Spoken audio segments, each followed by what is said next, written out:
Quap, thanks so much for sitting down with Yosemite Conservancy. Thanks for having me. So to start off, tell me a little bit about yourself and how long you've been in the park, sort of what you do here. My name is Quap Moretz. I have been in the park now, I think for 9 years.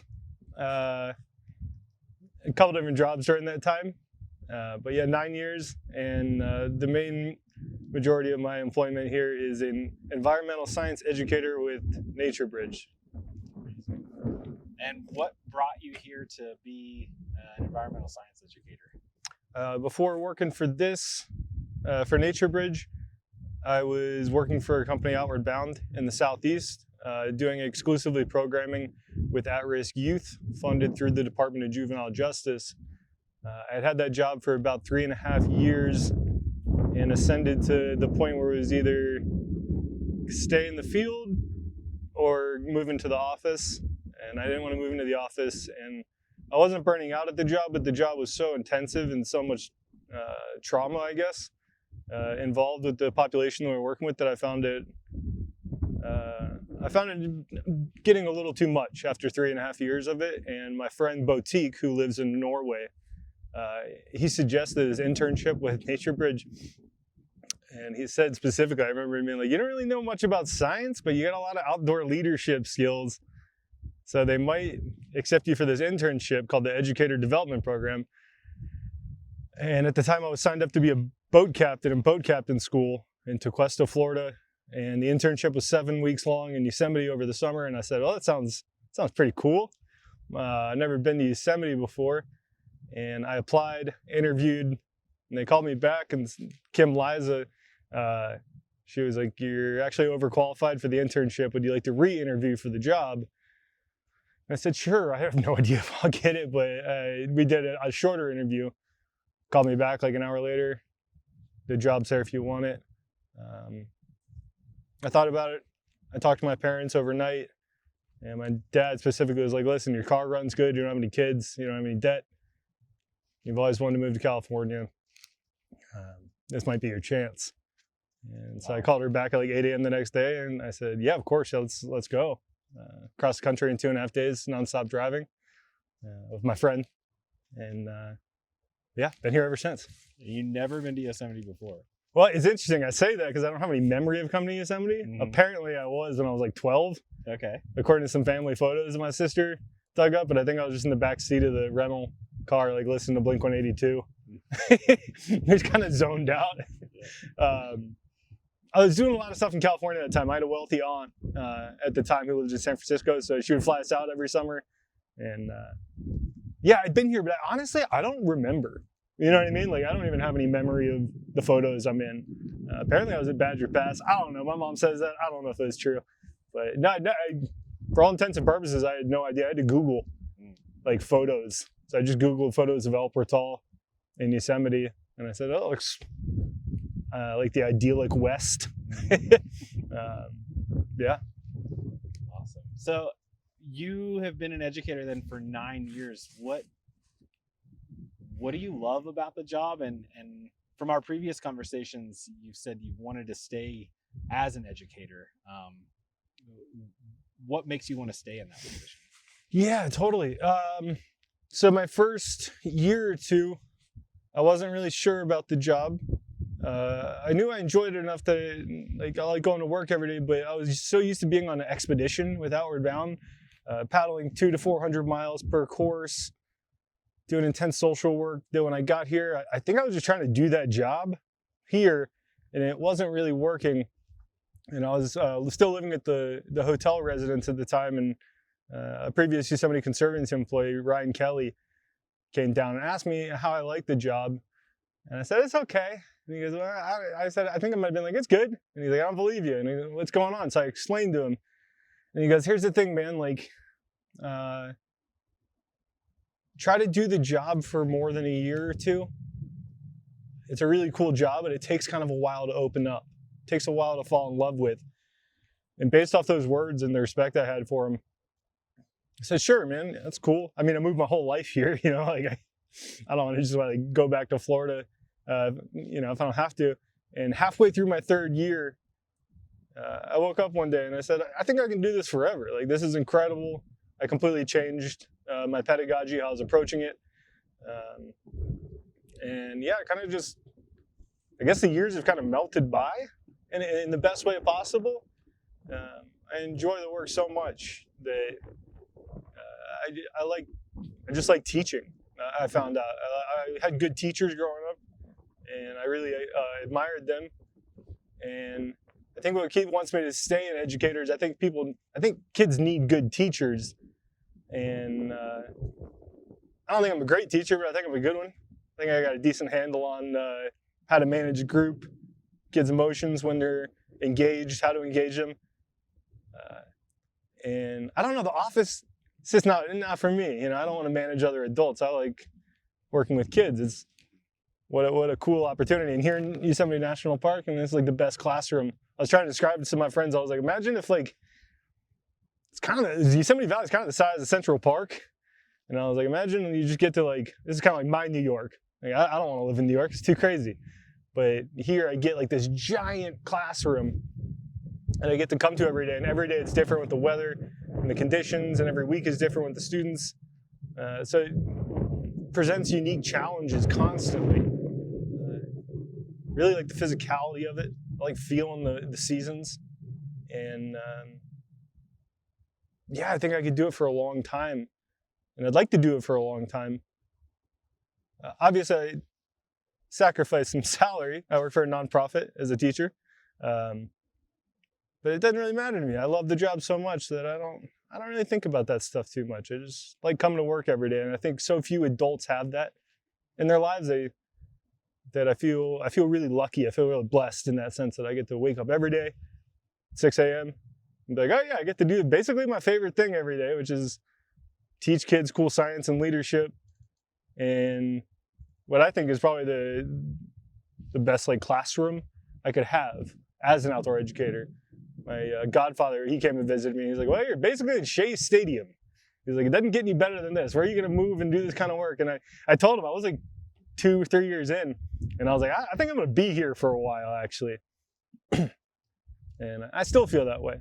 I had a group 2 weeks ago, and yeah, just incredible. I remember driving home after the evening program, the closing activity, smiling like the Cheshire Cat.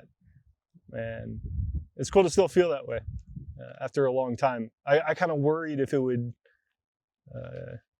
that feeling would ever fade, which you never know. It could, it might not, but it hasn't in a long time. And it's only gotten deeper, really, my interest in the work and my enjoyment of the park and the community, I'd say. Yeah. Are there things that push you or inspire you as an educator from your previous life working in Outward Bound, or in your young age, that you bring into your programs or into your education here in the park? Yeah, completely, Cory.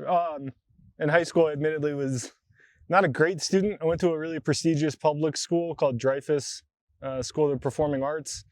I was there for electronic music production and videography.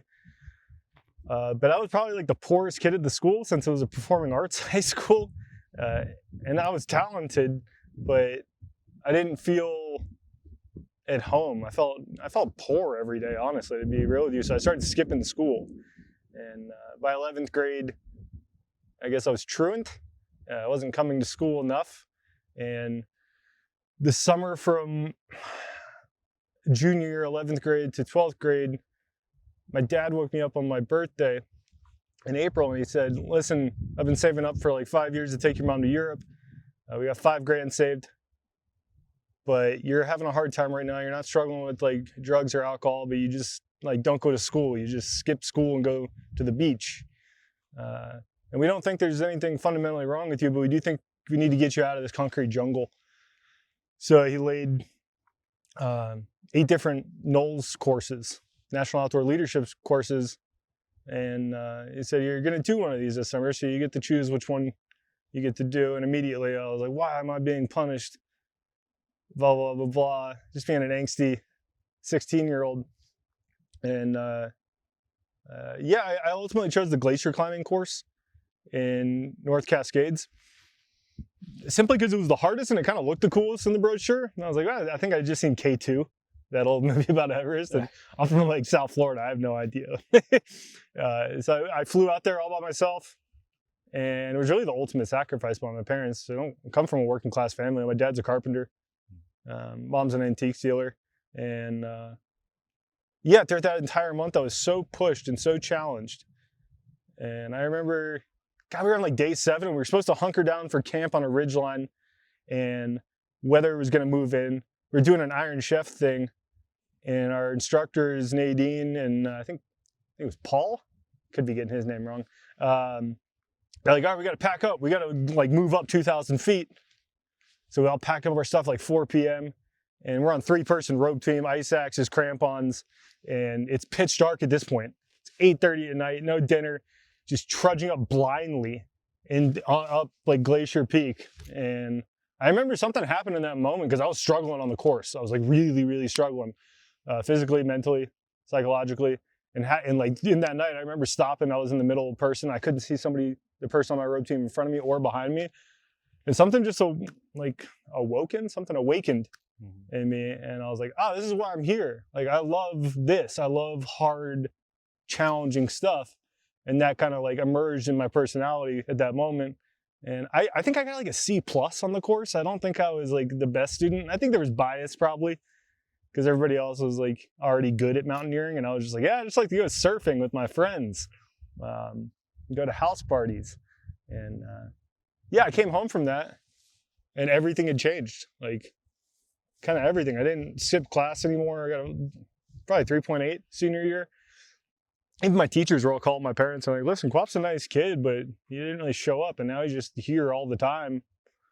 And yeah, so I got into community college, moved 8 hours away, and I had a really cool recreation studies teacher, Joanne Rogers. And even though I'm not like religiously affiliated, I would volunteer with her at her church selling hot dogs. And she was great. And then I graduated that in like 4 years 4 years because I was going to school and working, and got into Florida State University for recreation.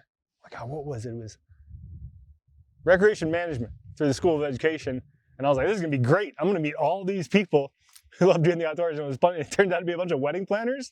So it was like being like 45 women and like 4 dudes who like were on the tennis team because it was an easy major. And I was kind of disenfranchised because I was doing like facilities layout and stuff. And I was like, I thought I was going to be turning on how to tie knots. And but I secured an internship at Wakulla Springs State Park, where I was working as a park specialist intern.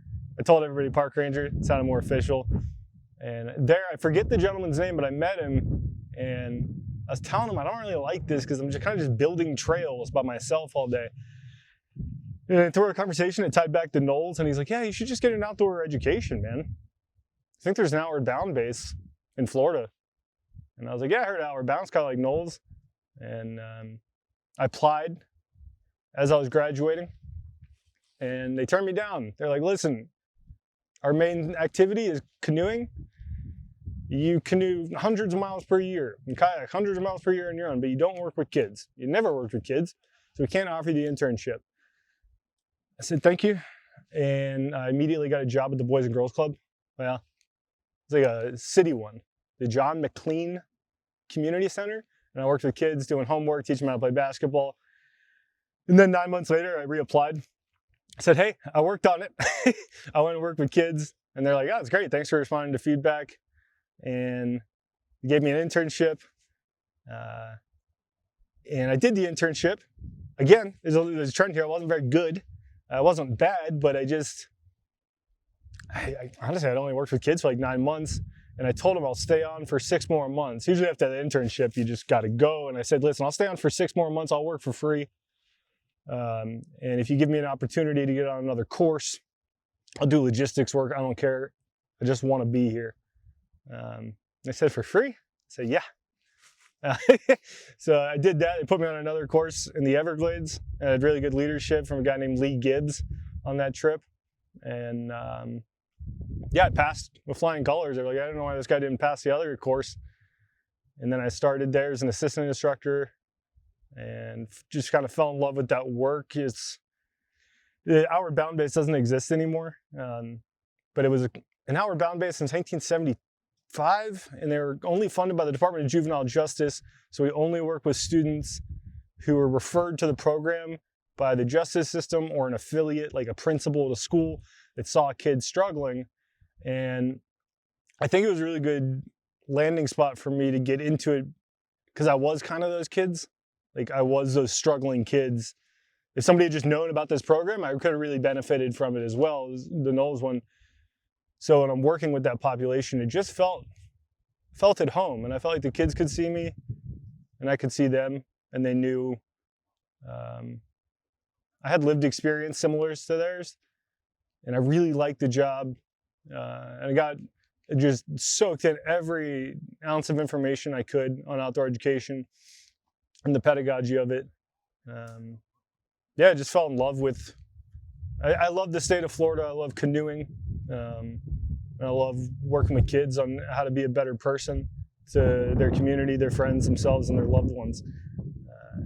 And I still get to do that here in a big way. Like, I kind of just, I don't do the same things, but I do it with the same energy and the same spirit. And I think that yeah, kids need somebody that they can like see themselves in. I'm not like Colton from Utah. No disrespect to Coltons or anybody from Utah, but I'm not that guy. I'm Right. Quap from Lake Worth, Florida. You know, I'm like, and I think because of that, because I'm a bit of a fish out of water in a sense. I like basketball, like UFC, like rap music and punk. I don't really like folk music or wearing chacos. I don't like any of that stuff particularly. Not against it, it's just not my thing. And I think kids can kind of see that in me and maybe see themselves in me a little bit. I think that is so true. And I love the story too, because I think that about the transformative experience at NOLS, or, you know, the transformative experiences with kids going on Outward Bound. So many of the community members here in Yosemite have that experience. That, like, they came to Yosemite for the first time, or they went and did an outdoor program for the first time, or had an educator like yourself that they saw themselves in and said, oh, I can do something like that. Do you see that with the students that you connect with, because they can relate to you? Do you see transformative experiences happening with NatureBridge? Yeah, completely. NatureBridge gives me a really cool opportunity to work with a lot of different populations across California and sometimes across the nation. And most of the students that we serve don't come from outdoor communities. They come from more urban communities like the one I was raised in. And I absolutely think there's some kind of, no other way to put it than like The Shining. There's like a shine going on. And yeah, I see transformative experiences all the time. I don't always get to see them because they're here for a week. So, you know, hopefully they take their experience here and bring it back to where they're from, and the thoughts and the feelings and the way their eyes could be open to the outdoor world here. Similar to how mine were when I was in Washington State in Cascades National Park. Yeah, absolutely. I can't think of a better opportunity for any kid out there than to come to Yosemite National Park for a week of environmental education. Like, what a cool opportunity. We're limited, probably in a good way, of how many people we can hire and how many we can house due to the local housing situation, which is good. I don't think we should get that big as a company. But I sure think there should be a lot more similar to it. There really aren't. You know, you got I've done deep research on the industry, and basically have like summer camps and then like expedition schools like NOLS and Outward Bound, with this residential environmental ed that isn't like station based like it is in a lot of outdoor places. You just get to like the autonomy of walking around Yosemite National Park, this valley specifically, and just getting to use this as our classroom. It's just such a rare situation, in my opinion, and I think the students and the educators benefit from that. To switch gears a little bit, I think one thing that is so loved about you in the Yosemite community is that you bring community together through all sorts of different events. Not only with your music, I know that you've DJ'd for weddings here, for community gatherings at the community centers, but also you organize sports like gatherings for ultimate frisbee or other sporting events to get people together. Talk to me a little bit about sort of what drives you to bring community together. Completely. So my whole life I've been a musician. I started punk rock music, and now I kind of spend most of my time just writing whatever I want to, whether it be synth pop or anything. And then I never really was like a DJ before moving here, and I realized that we had this thing called Sal's Night, and there wasn't really any music unless there was a live band. So I volunteered to do a DJ set, and I was like, "I'll keep it cool. I'll just do a funk one."